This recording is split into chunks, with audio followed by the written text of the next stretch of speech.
желінген саусақтар. Мен өз түріме қарап, жағдайы менен нашар адам жоқ шығар деп ойлайтынмын. Себебі менің басымнан басқа жерім қозғалмайтын мүгедек едім. Бір жанашыр ағам маған, мен сенен де қиын жағдайда жатқан бір адамға алып барайын, деді.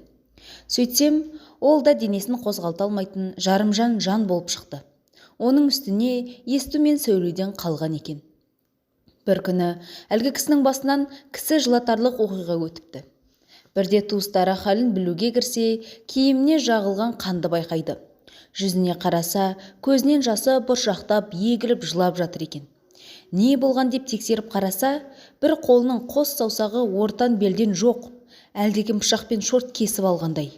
Сөйтсе, ешкім жоқта тамақ іздеген атжалман екі саусақты кеміріп бөліп алып кетіпті. Қимылсыз жатқан денені мәйіт секілді көріп, тірі адамда әбден басынған көрінеді. Мүгедек қатты ауырсынып, жаны қиналса да түк істей алмайды. Біреуді көмекке шақыруға да қауқарсыз. Қолынан бар келгені көз жасын үнсіз төгу ғана болған екен. Осы оқиғаны естігеннен кейін көзімді жұмып, кеудемді кере терең дем алдым да, Аллаға мың да бір шүкір, дедім күбірлеп. Ал біз сау денемізбен болағадай ақ қолымызбен не атқарып жүрміз?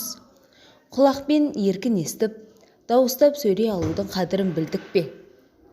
Бір сәт ойланып көрсек, соның бәрі бізге көптен көп шүкіршілік етер нығметтер емес пе?